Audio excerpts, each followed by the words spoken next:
Hello to my District 148 students. It's Mrs. Nelson. I have the first of 3 stories about a little girl with golden hair. It is, in fact, Goldilocks. This is a classic story that I'm going to be sharing with you. Goldilocks was first written in 1837 by Robert Sutherly in England.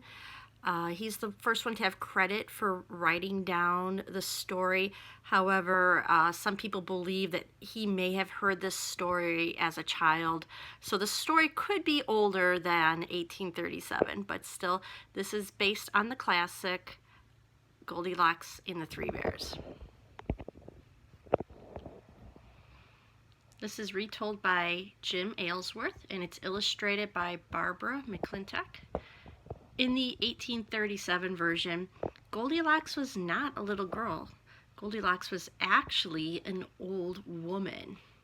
So there have been changes over the last 150 so years or so. There's been quite a few changes in Goldilocks and the Three Bears.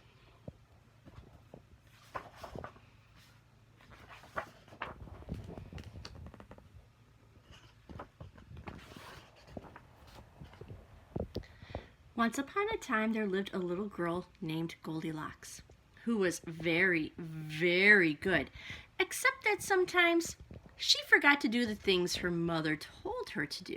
Yes, she did. Fortunately, most of the things she forgot to do were small things like forgetting to tie her shoe, forgetting to wipe her mouth after eating bread and jam, and so it didn't matter too much. But once in a while, Goldilocks would forget to do the things that her mother had told her not to do, and that kind of forgetting would lead to much more serious trouble.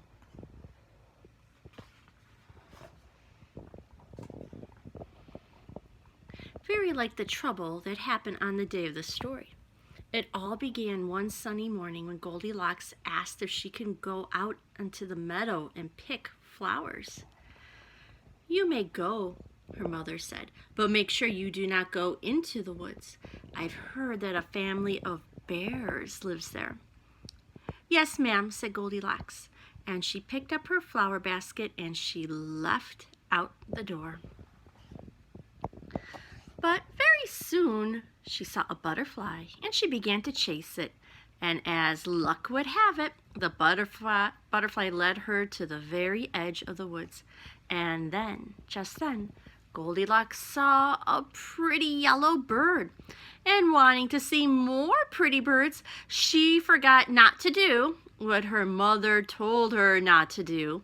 And she followed the path into the woods looking for pretty birds.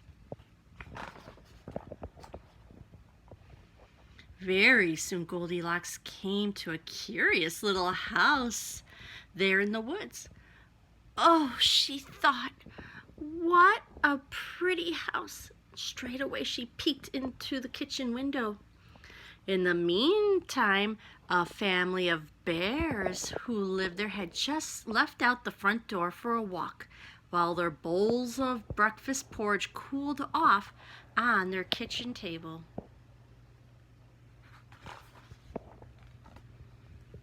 "Hello," Goldilocks called. "Anybody home?" Well, there was nobody home, of course, and Goldilocks should have turned around and gone back to the meadow. But it was ever so pretty and curious inside there that even though her mother had told her not to go into people's houses without being invited, she forgot not to, and she went in anyways. Straight away, she saw those bowls of porridge on the kitchen table. Yes, that porridge smelled so delicious that I'm afraid she forgot that her mother had told her not to touch other people's food. And she decided that she had to have a taste, and she did. First, she took a taste from the great, huge Papa Bear bowl. But oh my, no! That porridge was much too hot. So then she took a taste from the middle-sized Mama Bear bowl, and that porridge was too cold. And so then she took a taste from the wee small baby bear bowl, and she found it not too hot, not too cold, but just right. And so delicious that without really meaning to, she ate it all up. Then she went into the parlor, and there she saw 3 curious chairs. Goldilocks thought they were the most curious chairs that she had ever seen. In fact, they seemed so curious to her that even though her mother had told her not to use people's things without permission, she forgot not to. And she climbed up, and she sat in the great, huge Papa Bear chair.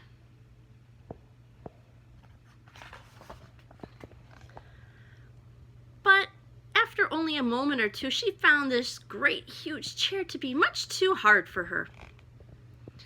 So she climbed down and she sat in the medium-sized Mama Bear chair. But this chair was too soft for her. So next she sat in the wee small Baby Bear chair. And this chair was neither too hard nor too soft, but just right. But when she leaned back to make herself more comfortable, it broke and dropped her onto the floor with a crash. Well, you might think that being dropped on the floor like that would have put a stop to her being so curious, but nope, sadly no. For just then, Goldilocks saw curious little stairs, and she was so intrigued that she went up them. At the top, she found an even more curious and pretty room, and even though her mother had often told her not to be nosy about other people's private business, she forgot not to. And she went in, and there she saw 3 curious beds. Ooh. And straight away she climbed up into the great huge Papa Bear bed. But very like the great huge Papa Bear chair, Goldilocks found it too hard for her. So she tried the medium-sized Mama Bear bed. But like the Mama Bear chair, she found it too soft for her. And so at last she tried the wee small Baby Bear bed. And yes, she found it neither too hard nor too soft, but just right. And so very, very comfortable that without really meaning to, she fell sound asleep. Then, just then, the Bear family returned from their walk. The great huge Papa Bear went over in the kitchen table, and in his great huge voice he said, "Somebody's been eating my porridge." Then Mama Bear looked at her bowl. In her medium-sized voice she said, "Somebody's been eating my porridge." And then Baby Bear looked at his bowl, and in his wee small Baby Bear voice he said, "Somebody's been eating my porridge, and they ate it all up." Then they went into the parlor. "Somebody's been sitting in my chair," said the Papa Bear in a great huge voice. "And someone's been sitting in my chair," said Mama Bear in her medium-sized voice. "And somebody's been sitting in my chair," cried Baby Bear in his wee small voice. And they broke it all up. Cautiously, the bears went upstairs.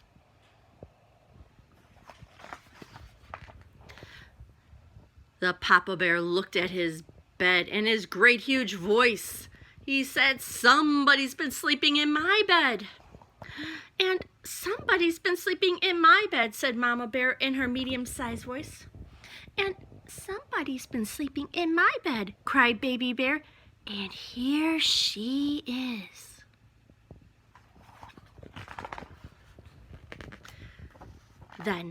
Just then, Goldilocks woke up, and she looked at the bears who were looking at her. And just as fast as she remembered that her mother had told her not to talk to strangers, she didn't do it. Nope, indeed she didn't. Instead, She ran down the stairs, and she ran through the kitchen and out the door, and she ran and ran and ran all the way home. And from what I've heard, Goldilocks' scary experience there in the woods that day did wonders to improve her young memory.